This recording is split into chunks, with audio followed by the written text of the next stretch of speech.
La phrase que j'entends souvent, c'est « on est tous un peu bipolaires ». Non.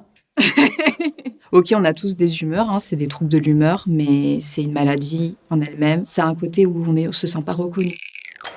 Speech.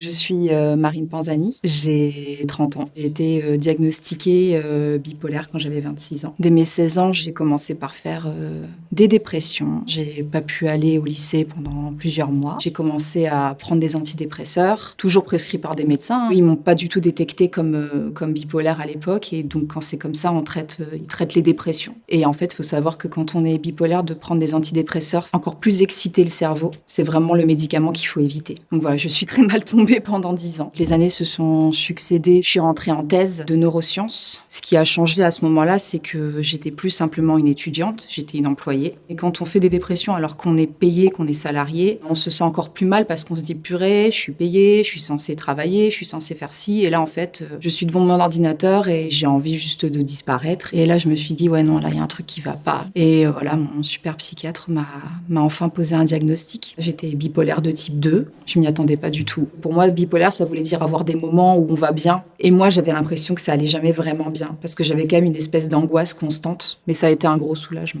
Maintenant, je sais que quand ça monte, faut essayer d'éviter de se stimuler encore plus. Par exemple, ça fait quelques années maintenant, j'étais en voiture et en fait, j'ai senti qu'il y avait une euphorie à l'intérieur de moi qui montait où j'étais très très heureuse. Il faut réussir à détecter ces moments-là et du coup, en arrivant, j'ai dit à mon conjoint, je suis en train de décoller. Mon psychiatre, il m'avait quand même expliqué que c'est un peu comme quand on prend un peu de la drogue, mais le cerveau le fait tout seul. La phrase que j'entends souvent, c'est « on est tous un peu bipolaires ».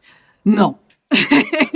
Ok, on a tous des humeurs, hein, mais c'est une maladie en elle-même. Moi, je pense que ça serait bien d'en parler aux jeunes, d'aborder les questions sur ce que c'est que les maladies psychiques, de beaucoup déstigmatiser. On est perçus comme des personnes dangereuses. Enfin, généralement, c'est contre nous-mêmes, hein. C'est pas vers les gens à l'extérieur. Si on n'est pas bien, si on sent qu'il y a un truc qui va pas, faut frapper à plein de portes jusqu'à trouver quelqu'un qui est à l'écoute et avec qui on se sent en confiance. Il y a des associations, il y a l'UNAFAM, il y a les GEM aussi, les groupes d'entraide mutuelle dans les villes. Et ce qui est cool avec la bipolarité, c'est que je crois que c'est l'une des maladies psy qui se traite le mieux. Et puis, c'est surtout une force parce qu'à chaque fois, il faut se relever, il faut retourner dans la vie, il faut apprendre à prendre soin de soi, et puis on devient quand même plus empathique. Moi, c'est pour ça que j'ai changé mon projet pro. Là, je veux devenir psychopraticienne et je vais devenir médiatrice en santé père. Donc, ça, c'est quand on a un trouble psychique et qu'on est stabilisé, qu'on peut aider les autres. Faut pas lâcher. Il y a un moment, en fait, où on va réussir à l'apprivoiser, cette maladie. Ça peut aller mieux. Et puis, c'est pas un truc avec lequel on est obligé de vivre toute sa vie.